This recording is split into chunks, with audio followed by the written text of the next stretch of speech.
Je ne sais pas si vous avez déjà rencontré ce genre d'individu qui se fait une opinion rapidement sur un sujet, puis qui s'y tient contre vents et marées. Et plus particulièrement, une opinion sur une personne. Ces gens qui vous jugent en moins de 5 minutes, qui vous ont définitivement cerné, mais qui se trompent en fait. Vous pourrez leur expliquer tout ce que vous voudrez, ça ne changera rien. C'est un peu gênant s'ils pensent à tort, par exemple, que vous êtes un dangereux criminel. Nombre d'erreurs judiciaires sont probablement la conséquence de ce travers. Comment est-ce possible, me direz-vous, que leur opinion soit aussi immuable? C'est possible parce que leur analyse des faits est partiale. Ils interprètent tout d'une façon qui confirme leur impression première. Il est en effet possible, avec un peu d'imagination, d'interpréter n'importe quoi, comme confirmant ce que vous voulez. Ce qu'ils oublient, c'est de vérifier si d'autres interprétations ne sont pas possibles, voire plus probables. C'est d'inventorier objectivement tous les faits et toutes les interprétations. Or, ils ne recensent que les éléments qui confortent leurs préjugés, voire même d'ailleurs en inventent ou déforment la réalité afin de mieux la faire coller à leur interprétation première. Du coup, ils se persuadent d'avoir raison alors qu'ils ont tort. Vous me direz, mais comment savoir ce qui est vrai et ce qui est faux? Parce que c'est bien ça la question première. Bien, c'est simple, il faut chercher des preuves. Il ne faut pas se contenter d'indices. Or, en fait, ces gens-là ne font pas la distinction entre ces deux notions. Ils prennent pour preuve de vagues indices. C'est pourquoi ils se trompent souvent, forcément. L'exemple le plus fréquent de cette confusion est l'amalgame. L'amalgame consiste à assimiler complètement X à Y sur la base d'un ou plusieurs d'ailleurs points communs entre X et Y. Et spécialement d'ailleurs à attribuer à X les caractères les plus négatifs de Y. Vous aimez les pommes, Hitler aimait les pommes, donc vous êtes nazi. Là, ça semble stupide comme ça. Mais on va voir des cas où cette erreur est souvent commise et où de plus ses conséquences sont particulièrement graves. Pour qu'une accusation soit fondée, elle ne doit pas reposer sur un ou plusieurs points communs, mais sur, au moins, je ne sais pas, la présence d'une cause réelle du problème. Si vous n'aimez pas les pommes, mais que vous êtes raciste, nationaliste, là, déjà, la suspicion de nazisme est moins absurde. D'ailleurs, j'irai plus loin, est-il nécessaire de parler de nazisme là? Ces dispositions ne sont-elles pas des sources de problèmes en elles-mêmes? La pensée logique repose donc sur l'examen de causalité, pas sur des apparences évidemment, ou même de simples points communs. C'est seulement là-dessus qu'on devrait juger les gens. Tout au plus, un point commun peut-il éveiller un soupçon? Mais un soupçon doit seulement orienter l'investigation. Il ne doit pas entraîner un jugement, et encore moins une certitude. Il faut alors enquêter pour vérifier. Mais chez ces gens dont j'ai parlé au début, bien l'investigation ne sert pas à vérifier en fait. Elle sert seulement à confirmer, à accabler. Alors je vais illustrer tout ça maintenant avec un exemple. Et c'est là que ça va devenir intéressant, vous allez voir, parce que bon, la théorie c'est gentil, hein. Exemple que je n'ai eu aucune peine à trouver puisque je viens d'en être moi-même, qui vous parle, donc la victime. Je viens en effet d'être diffamé publiquement sur Internet sur la base en fait d'amalgame. Alors je vais expliquer un peu le contexte pour qu'on comprenne bien ce qui est arrivé en fait. Alors tout ça fait suite à une tentative de partage d'une vidéo qui est elle-même le résultat d'une petite réflexion à la suite en fait des attentats du 13 novembre dernier. Je me suis dit, comme beaucoup de gens j'imagine, qu'est-ce qu'on pourrait faire par rapport à ça? Parce que l'état d'urgence c'est bien gentil, mais ça pourrait recommencer, vous voyez. Ce serait bien d'essayer d'agir à la racine du mal, quoi. Donc je me suis renseigné un peu, et j'ai vu qu'à l'origine donc, de tout ça, il y avait une secte religieuse. Alors bien sûr qu'à ce genre de phénomène, il y a plusieurs causes, hein, nous sommes d'accord, mais s'attaquer à l'une d'entre elles, c'est déjà mieux que rien, quoi. Or, cette secte s'appuie sur des passages violents, donc des textes fondateurs de l'islam. Il suffit de lire ce qu'écrivent ses adeptes.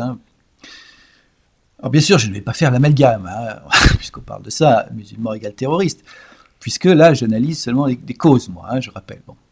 Donc je me suis dit, vu la gravité du risque, que si l'on pouvait modifier ces textes fondateurs, ce serait plus sûr que se contenter d'interprétations apaisantes, car sinon il y aura toujours le risque que certains préfèrent une interprétation violente, sachant que ces textes constituent une référence ultime.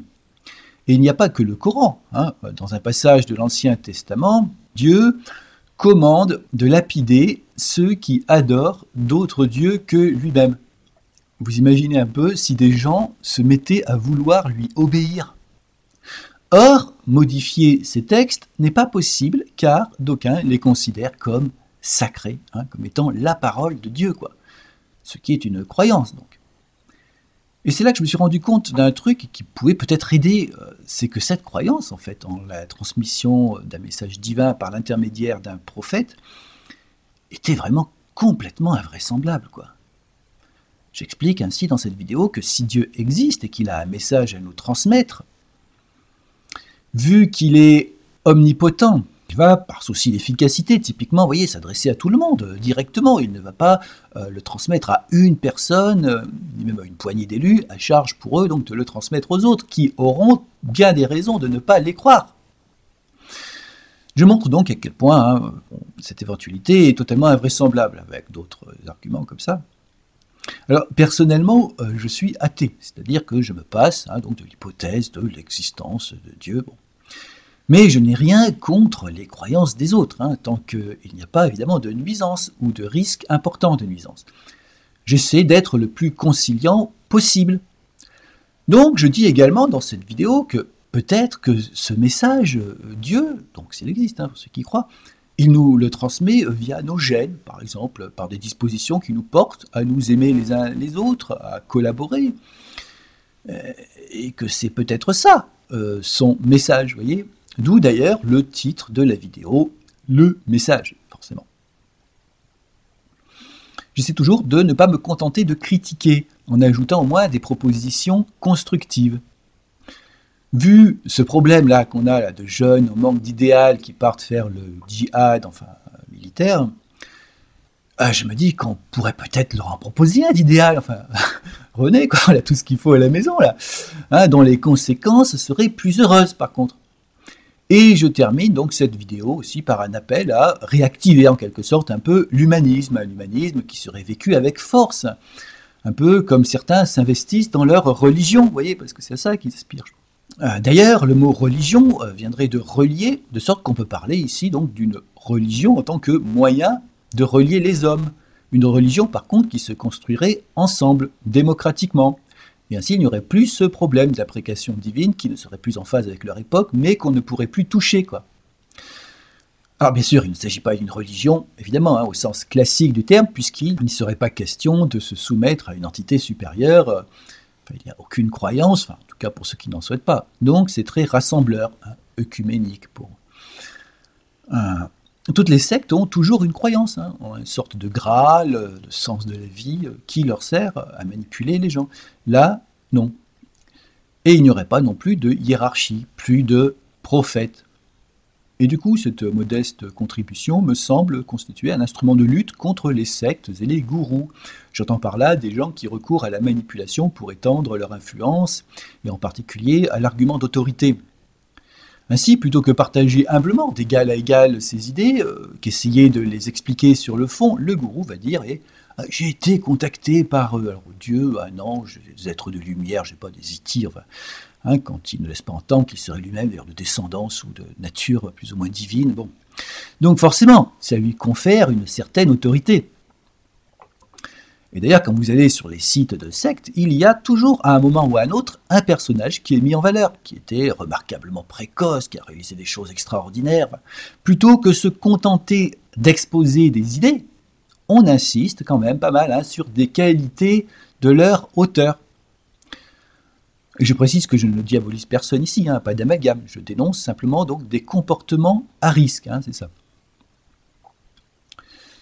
Donc, c'est pour éviter toute forme de manipulation, et en particulier de dérives violentes, comme avec Daesh, je rappelle quand même, hein, que je mets en avant une démarche rationnelle, sans aucune croyance, et en particulier sans soumission à personne, être humain ou entité surnaturelle. Donc, pas de commandement. L'aspiration à vivre en harmonie les uns avec les autres est naturelle, pas besoin qu'on nous commande ces choses-là. Tout au plus peut-on, par contre, oui, se les rappeler de temps en temps, cultiver ces dispositions. Certes, il y a aussi des tendances autres qui peuvent s'y opposer dans certaines circonstances, mais nous sommes tout à fait capables de les maîtriser. Enfin, nous aspirons aussi spontanément à nous améliorer, à réfléchir, en l'occurrence donc aux moyens de vivre plus en harmonie les uns avec les autres. D'ailleurs, allons-y. Qu'est-ce qui fait que des gens vont plutôt coopérer ou au contraire s'affronter? Bon, bien c'est l'objectif qu'ils poursuivent. S'ils poursuivent le même objectif ou au contraire des objectifs incompatibles. Notre religion rationnelle donc devrait stipuler un objectif qui soit commun à tous. Un tel objectif existe-t-il, me dira-t-on? Eh bien, le plus consensuel que je vois est l'accroissement du bonheur de tout le monde, équitablement, car en effet, peu de gens aspirent à l'accroissement du malheur, quoi. Et si ce n'était pas équitable, bien sûr, ce serait moins consensuel, forcément. On peut remarquer qu'un objectif commun, comme ça, bon, ce serait déjà pas mal, vous voyez, mais que ce ne serait pas suffisant, car des gens peuvent être en désaccord sur les moyens de l'atteindre. D'où l'idée d'ajouter, en tant que moyen de l'atteindre, eh bien, la démarche rationnelle, car en effet, cette dernière a tout de même fait la démonstration d'une certaine efficacité, quoi. Ce que je prône est l'humanisme, mais d'une façon suffisamment précise pour que ça apporte quelque chose concrètement, quoi. Beaucoup de croyants, par exemple, se disent humanistes, en ce sens qu'ils veulent le bien de l'humanité. C'est pourquoi je parle, du coup, vous voyez, d'humanisme sans croyance ajoutée, donc pour essayer d'être plus concis, d'humanisme pur. On peut chipoter aussi sur le mot humanisme, en ce qu'il oublierait les animaux non humains. D'où l'idée, puisqu'en fin de compte le but c'est l'harmonie, quoi, non seulement entre humains mais avec l'environnement en général, d'appeler ça l'harmonisme. Bon.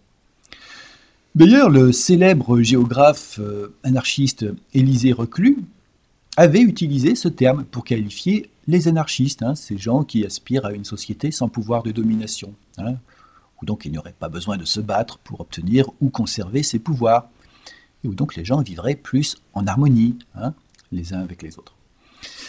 À ne pas confondre, évidemment, avec quelques excités qui jettent des pavés contre des vitrines. Donc là encore, gare aux amalgames. Mais revenons-en donc à cette histoire de diffamation, je rappelle. Alors pour voir un peu ce que d'autres individus pensaient de ces idées que je viens d'exposer brièvement, j'ai publié donc cette vidéo sur un réseau social. Alors en fait, je l'avais déjà publié une première fois très discrètement à l'occasion d'un commentaire où il m'avait paru s'imposer comme ça. Et la seule réaction que j'avais eue émanait d'un catholique m'expliquant qu'il ne l'avait pas regardé, en fait, parce qu'il était catholique. Voilà, parce qu'effectivement, au début de la vidéo, je dis qu'il y a un problème avec les religions. Donc forcément, du coup, histoire de commencer par la facilité, quoi. Bon, je n'ai pas trop la polémique, puis aussi que les gens ils regardent la vidéo quand même. Je me suis dit j'allais la partager avec des gens qui sont plutôt non religieux, quoi, typiquement, voire anticléricaux, quoi. Et je m'étais d'ailleurs, peu avant, abonné à un groupe dans lequel je m'étais tout à fait reconnu au vu de son intitulé, puisqu'il prétendait rassembler les athées, on a vu que j'en suis, les non-croyants aussi, laïque, bon, effectivement, je ne souhaite pas imposer ma non-croyance, et même humaniste, donc forcément là, vous comprenez que je n'ai pas pu résister quand même. Bon. Donc, je publie cette vidéo sur ce groupe. Et rapidement, je vois apparaître des commentaires du genre « Tiens, un gourou qui veut sa part de marché ». Et là, je ne comprends pas trop, parce que le gourou dont il est principalement question dans la vidéo, c'est Moïse. Or lui, sa part de marché, ça va, il s'est bien servi déjà. Bon. Alors en fait, vous avez deviné évidemment, le gourou, selon eux, c'était moi. Alors je ne m'attendais pas du tout à ça, parce que, je sais pas, déjà, un gourou, s'il veut recruter, il me semble qu'il a plus de chance quand même dans des groupes, vous voyez, genre, je sais pas, spiritualistes, enfin, mystiques, qui abondent, que chez des athées militants, déjà. Bon. Et puis surtout, il me semble assez invraisemblable qu'il livre des tuyaux pour échapper au risque d'embrigadement sectaire, quoi. Bon, on sent bien quand même qu'il y a un petit problème de rationalité quand même là. Bon. Alors comme on va le voir, cette méprise repose en fait sur une succession d'amalgames. Alors déjà, il y en a un premier que vous pouvez deviner, hein, c'est que je propose une philosophie. Or, c'est ce que font souvent, effectivement, j'imagine, des gourous de sectes. Bon, sauf que si on ne peut plus partager d'idées, vous voyez, comme ça, sous peine d'être taxé de maître à penser, ça ne va pas favoriser les échanges véritables et le progrès des idées, quoi. Mais bon, il n'y avait pas que ça quand même, hein, bien sûr. Alors la vidéo, surtout, je pense que c'est ça qui a dû jouer, était publiée depuis une page intitulée Harmonisme. Et voilà, hein, vous voyez tout de suite, ce genre de néologisme, ça peut faire un peu secte, quoi, voilà. Hein. Sauf que vous savez, vous, pourquoi maintenant, hein, je parle d'harmonie, bien sûr. Et de même, pour définir cette philosophie, il est difficile de ne pas prononcer à un moment quand même les mots bonheur ou bien-être, et bien sûr, harmonie. Or, hein, là encore, ces termes sont aussi souvent présents dans des discours de sectes, j'imagine, surtout dans un but de séduction, bien sûr. Certains, donc, ne manquent pas de faire l'amalgame, du coup, et là, hein, c'est tout de même un peu gênant, là encore, quoi. Hein. Et puis de même, beaucoup de sectes parlent du travail sur soi. Donc il ne faudrait plus faire de travail sur soi, quoi. On va vachement évoluer, là. Ces amalgames, tout à fait logiquement, maintiennent dans la souffrance, puisqu'ils s'opposent à des choses qui permettraient d'en sortir, d'où leur nocivité spécifique.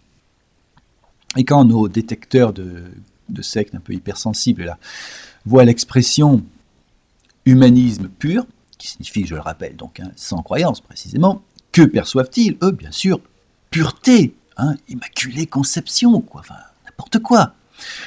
On voit que le problème ici, c'est une sorte de réaction à des apparences, sans aucune véritable réflexion, qui crée l'impression première, à la lumière de laquelle tout le reste va être interprété comme on va le voir.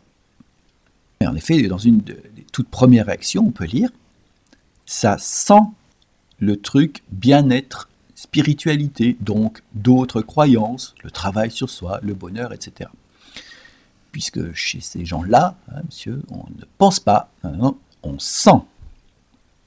Alors, petite précision concernant la spiritualité, je n'utilise pratiquement jamais ce terme. En tout cas, j'ai vérifié, il est totalement absent des sites auxquels ils se sont référés. Hein. Et bien sûr, comme on l'a vu, je ne propose aucune croyance. Hein. La chose est purement et simplement inventée. La personne est habituée sans doute à voir tout ça ensemble, donc à l'ajouter ce qui manque, hein, pratique.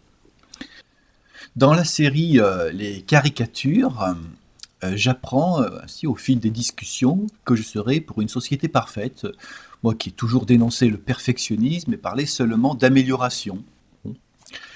J'apprends aussi que l'idée d'envisager une certaine éducation de façon à avoir un résultat bénéfique plutôt que laisser les choses au hasard correspond à de l'endoctrinement et à des méthodes fascistes. On appréciera leur sens des nuances.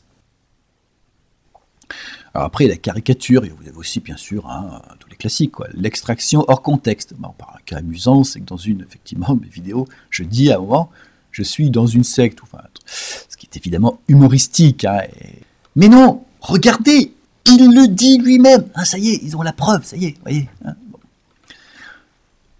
Alors je voudrais aussi dénoncer à cette occasion quelques amalgames particulièrement vicieux. Si vous aspirez à vivre en harmonie avec autrui, hein, si les conflits, la compétition, c'est pas trop votre truc, quoi, c'est pas arrivé, enfin bon, en tout cas c'est mon cas.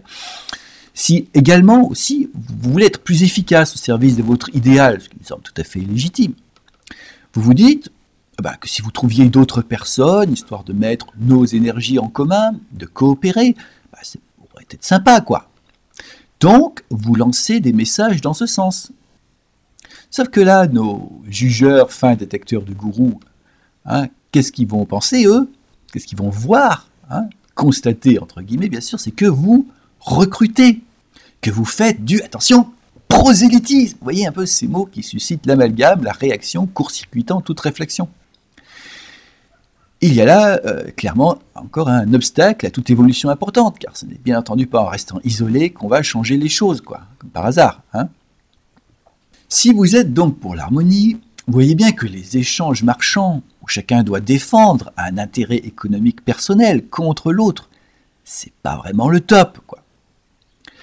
Or, si vous pouvez vous mettre rapidement d'accord avec une personne, parce que tous deux vous partagez une éthique qui le permet, par exemple, ces pouvoirs personnels que sont l'argent et la possession privée ne sont plus nécessaires, enfin du moins entre vous, bien sûr.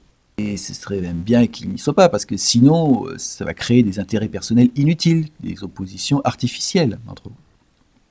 Bref, vous avez intérêt à former avec ces personnes ce qu'on appelle une communauté, au sens où vous allez mettre des biens en commun, hein, pas forcément d'ailleurs vivre dans la même maison, enfin je précise. Sauf que là, vous avez évidemment deviné l'amalgame, hein. Beaucoup de sectes font des communautés, alors je suppose que c'est pour mieux exploiter leurs adeptes, sauf qu'on peut faire des communautés pour d'autres raisons, évidemment. Ce qui favorise les amalgames, c'est tout ce qui s'oppose à l'exercice de la raison, et en particulier la peur, hein, en tant qu'émotion forte. Ainsi, des gens vont peut-être me dire « Bon, une communauté, d'accord, c'est pas forcément une secte, mais bon, il n'y a pas un risque important de dérive quand même ?» Puis aussi, vous avez l'attachement légitime de chacun à ses biens, qui dans le système économique actuel, en effet, représente une garantie de bien-être et de liberté pour lui. Sauf que je n'ai jamais parlé, pour ma part, en tout cas, de communauté où chacun doit faire don, comme ça, de tous ses biens. On peut par exemple faire une mise en commun informelle, de telle sorte que quiconque souhaite reprendre ses billes ait la justice de son côté, puisqu'il en sera toujours juridiquement propriétaire. Si l'on réfléchit sereinement à la question, on voit bien qu'une dérive sectaire suppose de la manipulation et que celle-ci donc nécessite un manque de rationalité. Des croyances typiquement, mais pas que. S'il y a vraiment rationalité, il ne peut pas y avoir une telle dérive. Elle peut avoir lieu tout aussi bien d'ailleurs avec que sans communauté. Enfin, c'est tout de même le mode de vie de nos ancêtres pendant des millions d'années, quoi. Pourquoi tout à coup deviendrait-il quelque chose d'épouvantable, vous voyez ? Et sans même parler de secte, en ce qui me concerne, je ne souhaite pas, pour ma part, un système où c'est un chef qui décide, évidemment, hein, pour des raisons de liberté évidentes. Or, cette philosophie dont j'ai parlé, l'harmonisme rationnel, permettrait d'éviter ça. Pas besoin de chef si on peut tous se mettre d'accord dans des délais raisonnables.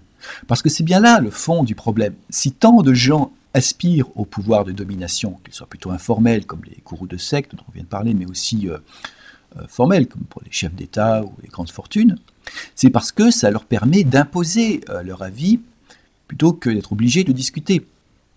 Ces gens-là aspirent à une liberté, en fin de compte, gagnée sur celle d'autrui. Pardon. Cette philosophie permettrait d'éviter ça. Donc une véritable démocratie, ou anarchie même, au sens étymologique, je rappelle. On comprend donc pourquoi, en ce qui me concerne, je n'aspire à une communauté qu'avec des gens qui partageraient cette philosophie, pour éviter justement tout rapport de force, toute manipulation, et donc, en particulier, une éventuelle dérive sectaire. Or, la démarche rationnelle, c'est avant tout la pratique du doute. Je n'ai pas envie de me retrouver, du coup, moi, avec ce genre d'individu que je dénonce ici, imbu de sa certitude et incapable de changer d'avis. Sinon, que va-t-il se passer ? Pour moi, c'est pas un problème de changer d'avis, mais là, du coup, c'est qui va, de fait, commander ? Voilà.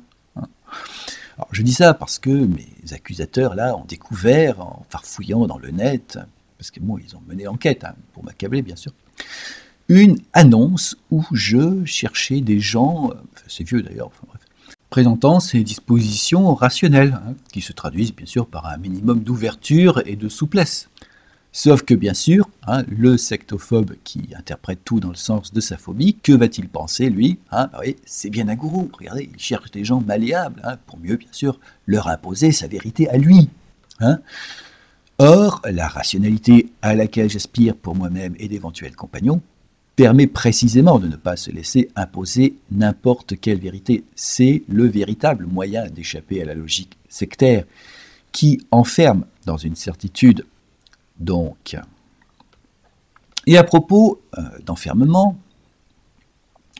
je ne suis sans doute pas le seul, j'ai cru remarquer, à penser que l'actuel système économique, le capitalisme, pour faire vite, pose quelques petits problèmes, disons. Je renvoie à ceux qui auraient des doutes ou qui voudraient approfondir la question à d'autres vidéos, c'est évidemment pas le sujet ici. Or, pour instituer un autre système économique, je ne vois guère que 3 solutions. Soit on prend le pouvoir par la force, putsch, révolte, ce qui n'est pas très respectueux de la liberté quand même, hein, et qui débouche souvent, je renvoie à l'histoire quand même, sur une tyrannie, pas très désirable. Soit on prend le pouvoir par les urnes, mais là encore, ça revient à imposer quelque chose à un grand nombre de personnes qui n'ont pas forcément souhaité. Et surtout, on impose à grande échelle un truc dont on n'est pas absolument sûr que ça fonctionne. Vous voyez ? D'où la troisième approche, souvent malheureusement oubliée. On laisse ceux qui souhaitent expérimenter autre chose le faire. Plusieurs systèmes peuvent d'ailleurs être ainsi simultanément expérimentés, et ceux qui fonctionnent le mieux ne manqueront pas de se généraliser, soit spontanément, ce qui peut être un peu optimiste, soit avec un coup de pouce de la part d'un pouvoir en place. Bref, de telles expérimentations sont nécessaires en pratique. Or, pour expérimenter un système économique différent, forcément, des biens doivent être mis en commun pour pouvoir être redistribués selon d'autres règles, ensuite celles du nouveau système. Il y a bien communauté. Voilà pourquoi l'amalgame communauté égale secte s'oppose à toute évolution économique et en particulier à la sortie du capitalisme. Alors une autre précaution aussi que j'ai prise, vous allez voir, pour éviter tout risque de dérive sectaire, sachant que les gens ont tendance à juger les personnes plutôt que les idées, ce qui les expose à l'embrigadement sectaire comme on l'a vu. Mais aussi voyant bien la fréquence d'un culte de la personnalité dans ce type de structure. J'ai présenté mes idées sur l'harmonisme, tout ça, sur un site anonyme. Donc c'est aussi dans le but d'initier un truc un peu horizontal. Bon. Et en expliquant pourquoi, en disant aux gens, voilà, jugez les idées, quoi. Si vous craignez une dérive, rejoignez-nous pour être là, pour l'empêcher. Rassemblons-nous sur des idées, surtout pas autour de quelqu'un. On se fiche pas mal de qui a écrit quoi. Sauf que notre parano de service, quelle est la seule chose qu'il va voir, lui ? Ils avancent masqués. Sûrement un gourou qui a quelque chose à se reprocher. Donc eux, effectivement, ils sont toujours en train de juger les personnes. Alors c'est tellement vrai qu'en discutant, puisque bien entendu j'ai essayé de répondre à leurs commentaires pour leur expliquer leur tragique méprise, quoi. Je me suis aperçu que l'administratrice du groupe, qui avait validé la vidéo, puisque c'est modéré, ne l'avait pas regardée. En fait, elle s'est contentée d'enquêter autour, sur d'où ça venait. Donc ça qu'elle a vu, que ça venait d'une page intitulée Harmonisme, que c'était associé à un site du même nom, et puis qu'en plus il était question de bien-être. Alors vous imaginez évidemment qu'à ce stade, la question a été définitivement cernée, quoi. Mais alors, je me suis posé la question, pourquoi ont-ils validé la publication ?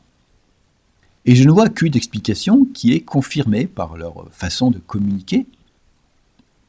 On peut voir par exemple qu'à un moment, afin d'obtenir l'ombre d'une preuve de leur diffamation, je lance une sorte de SOS. Je leur dis, mais écoutez, vous avez peut-être raison, je me suis peut-être fait embrigader par une secte, montrez-moi, où vous voyez des preuves, quoi. Alors, réponse, je cite, c'est une blague ? T'aimes assez prendre les gens pour des cons, en fait, c'est ça, Dans ce cas, je te conseille de relire l'ensemble des films. Non mais, je vais pas perdre mon temps à chercher à ta place ce que tu l'as. Ça vous illustre un peu, vous voyez, je fais que citer, Jessica. Bon, je mets le ton parce que... Sauf qu'ils ne m'ont rien donné, je précise. Et lorsque j'insiste, mais remettez-moi là un simple copier-coller, ça devrait vous prendre moins de 5 minutes, sachant qu'ils ont passé de nombreuses heures à m'agresser verbalement et qu'ils continuent, comme vous pouvez le constater. Rien, bien sûr, impossible d'obtenir quoi que ce soit. Et j'ai posé de nombreuses questions comme ça, de nature à faire avancer les choses, et à chaque fois, elles sont toutes systématiquement, ces questions-là, restées sans réponse. J'ai moi-même, par contre, répondu toutes leurs questions, mais la bonne volonté était manifestement à sens unique. En fait, c'est une explication, mais j'en ai juste pas trouvé d'autre. Je ne suis pas dans la certitude, moi, par contre. Persuadé que j'étais, je pense, un être malfaisant et dangereux, du fait de leur jugement erroné, qu'il fallait donc neutraliser, ils ne voulaient surtout pas m'aider.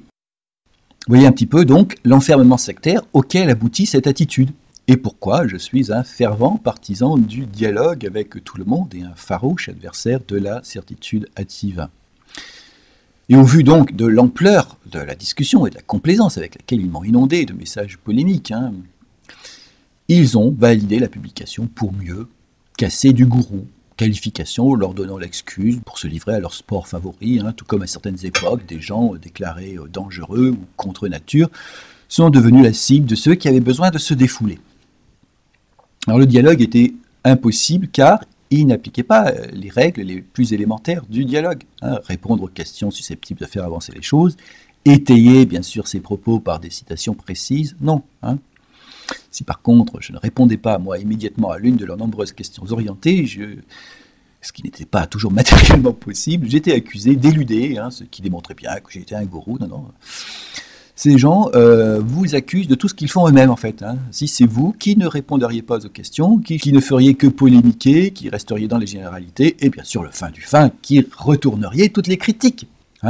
C'est assez pervers quand même, ça, et bien plus violent que n'importe quelle insulte, quoi. Bien sûr, si je fais un effort pour leur répondre, si je persiste un tant soit peu, si je tarde à succomber sous leur coup, ce n'est pas parce que je suis indigné par leur diffamation qui me vise personnellement quand même, non. Ou doté d'une foi en l'homme, j'imagine encore moins au dialogue, ou à la non-violence particulièrement forte. Non, c'est forcément que j'ai quelque chose de spécial à y gagner, vous voyez, c'est pas normal. Donc, ça démontre bien encore dans leur esprit, vous voyez, comme quoi ils s'enferment dans leur certitude que je suis un gourou. Et de même, si je travaille depuis longtemps à un monde meilleur, c'est louche. La notion d'altruisme leur échappe apparemment, ce qui peut se comprendre vu effectivement leur manque d'empathie. Et pour vous montrer jusqu'à quel point, à quel niveau d'absurdité ça va, cette interprétation à sens unique, à un moment donné, ils trouvent un texte, donc sur Internet, où je donne en fait des tuyaux, encore un autre je devrais dire d'ailleurs, pour mieux ne pas se faire manipuler. On pourrait penser que là, ils s'interrogent un peu, sur la validité de leur accusation. Eh bien non, c'est que je suis un gourou tellement con. Voilà. Bon, c'est pour illustrer, je pense que c'est bon maintenant, quand même, ce phénomène d'interprétation à sens unique que j'évoquais au début. Alors également, je leur dis à un moment que je suis anarchiste. Alors forcément, ça les dérange un peu, quoi. Donc ils me demandent une définition. Donc je leur explique que, conformément à l'étymologie, l'anarchie est une société sans pouvoir de domination. Ceci n'a, selon eux, aucun rapport avec aucune définition par qui que ce soit. Pourtant, si on consulte n'importe quelle encyclopédie, apparemment la source de leur vérité résiderait dans de mystérieux mouvements. Ils m'ont à ce propos reproché aussi d'avoir écrit sur un site qu'ils ont trouvé que je n'étais pas anarchiste au sens où je n'étais pas pour le désordre.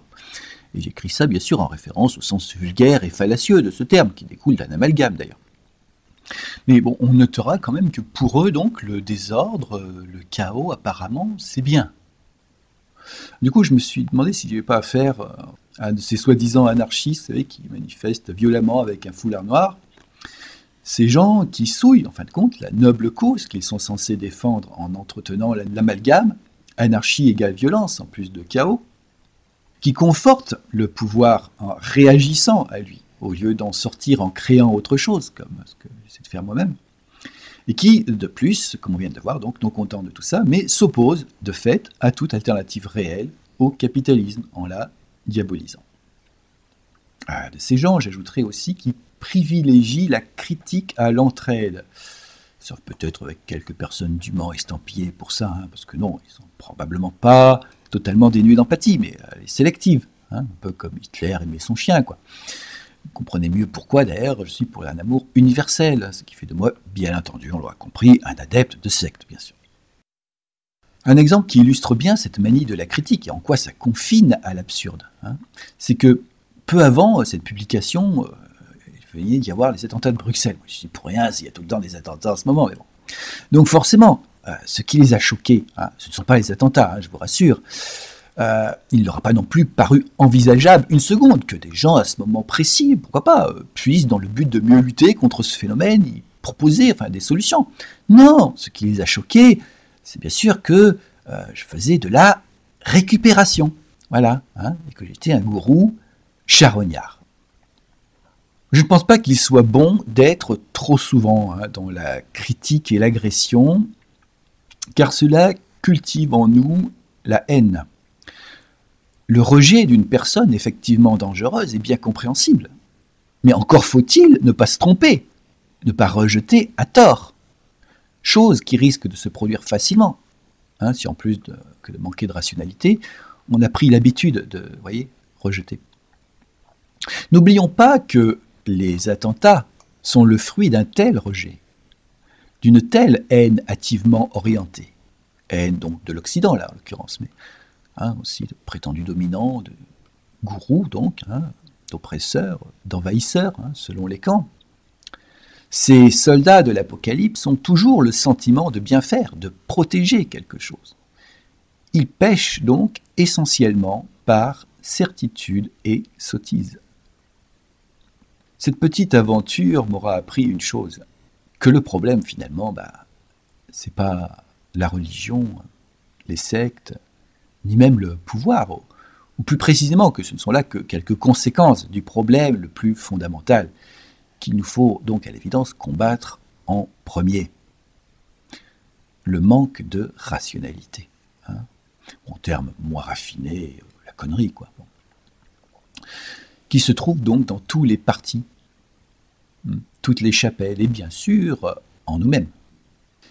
D'où l'importance donc de dénoncer les amalgames, et plus particulièrement aussi les jugements hâtifs envers des personnes, surtout s'ils sont négatifs. Par principe de précaution, on devrait toujours rester ouvert au dialogue, faire en sorte que les mots soient des instruments de détection du vrai, de rassemblement, et non pas des armes de destruction, de division.